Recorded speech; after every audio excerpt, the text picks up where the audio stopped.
I've been watching closely the presidential race in the United States in the past couple days, trying to make sense of both Donald Trump and Kamala Harris' proposed policies, which is the thing that we should be focusing on. And I'm beginning to realize something that is not looking good for the United States in general. Again, I want to make it clear, since so many have reached out to me in a not so friendly way on Twitter, telling me that since I am not a US citizen and I am not a resident of the United States, then why am I talking about United States elections? They're telling me that I should stay away from this, that I should stay in my lane and all this stuff. And the fact that I have 1 million friends in the United States, if I put all my community, both my body language buddies, my Roger Rogies, my subscribers, and in general all my viewers from the United States, I could say that I have 1 million American friends. So that's why I have a responsibility to tell my friends that they should have an informed decision about who to vote for. You know what is my stance? I'm center-right. I'm all for capitalism. Donald Trump is the one who embodies that capitalism side of things, but as of the make of this video, I am not that confident about Donald Trump beating Kamala Harris in November, and I want to explain a few reasons why.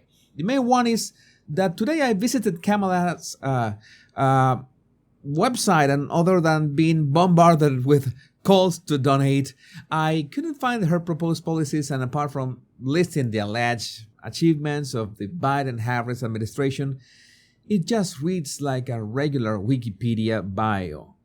I don't know where her proposed policies are. What is Kamala intending to do? And this is concerning because you are seeing this massive rally behind Kamala all of a sudden. One of the most recent highlights is that free concert that she offered with Megan Thee Stallion, in which Megan, not that Megan that you're thinking, no, this Megan, was twerking and all this stuff. It was a bit funny to see that not everyone who was there was part of that kind of audience, right? That likes twerking singers on a stage. But anyway, I saw that speech and I really wanted to know what Kamala was standing for. I want to reiterate something that I've said before. If you want to vote for Kamala, you are free to do so. Nobody should stop you from exercising your voting decision. But the most important thing is that you need to know why are you voting for her. I already made a video in which I said that the Republican Party and Donald Trump are making a huge mistake if they keep attacking Kamala personally, because those personal attacks are only going to make her fan base more rabid and fierce around her. That might have worked against Hillary Clinton in 2016, but things have changed and this is not the same scenario. Hillary and Kamala are two completely different kinds of political beasts. Metaphorically speaking, of course. Now, to be fair, I checked Donald Trump's website and I saw 20 bullet points which outline his proposed policies, what are going to be his actions. There's also this 16-page PDF, and what I see here is that most of them are a bit too vague. For example, number 3, end inflation and make America affordable again. That is nice. In the PDF, there's a bit of an explanation, but it's still too shallow for my taste. Now, there are the obvious things that I'm 100% behind Donald Trump. Seal the border and stop the migrant invasion and carry out the largest deportation operation in American history. That I don't know how he would be able to achieve that, but that's one of his campaign promises, and that's one of the things that Kamala has tried to reframe herself. Like it was Donald Trump who shut down the bipartisan border bill in January 2024, and in fact Trump took it down because he said it himself, but because it was too lenient. It was not that harsh enough on illegal immigration. And I don't want to be an alarmist, but when I see, for example, manifestations and protests of people wanting illegal immigrants to have voting rights in the United States, you might think that that is crazy, that is not going to happen. And I would usually say that you're right. No, that's not going to happen. But the protest is something that is used to put their narrative out there. It's like the Overton window. It's something that is unthinkable, and you begin to move it into the well, maybe it's not that bad in some instances, territory, and then maybe you can move it to, well, maybe we can consider it, and that's how you brainwash a nation. That has happened all the time, even worldwide. That's exactly how the concepts of woman and man somehow became complex to understand. Now, one thing that I really want to criticize, maybe not Donald Trump directly, but the order of his priorities in this big list of proposed policies is secure our elections, including same-day voting, voter identification, paper ballots, and proof of citizenship in 19 out of 20. That should be number one.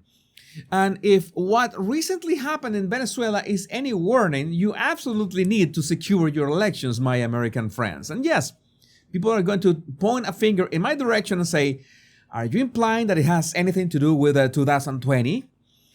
Well, regarding 2020, I am not implying anything, but the same-day voting, the voter identification, the paper ballots, and proof of citizenship, that's something that should be taken for granted on a federal level. That's all that I'm saying. I'm not going to talk about 2020 elections, and in fact, we cannot even talk about the 2024 elections because this is what Donald Trump would do if he wins in November. Now, I'm really concerned about policies because if they were going to have a debate, obviously, in the debate, they were going to talk about their policies. But as I'm telling you, so far, Kamala hasn't outlined anything about it.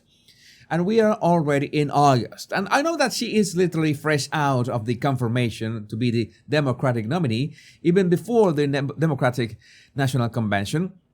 But that would be absolutely urgent.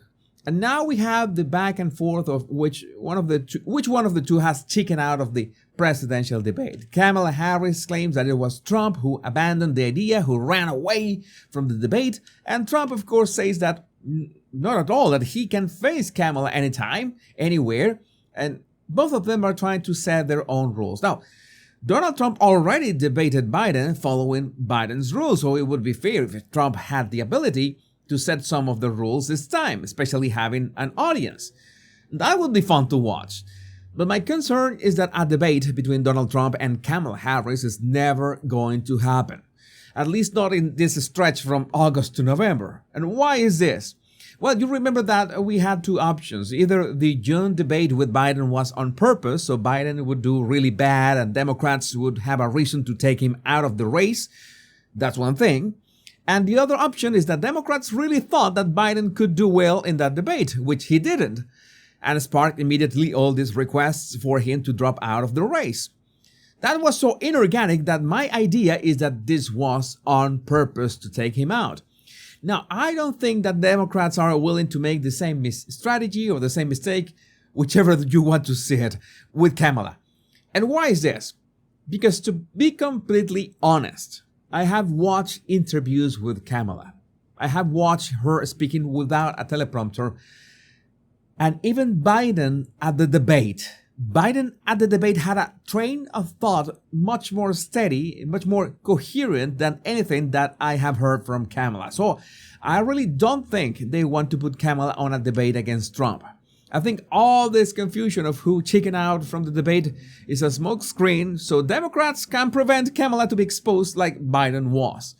And in this regard, no, I don't think Trump has anything to lose whatsoever from a debate and has a lot to gain.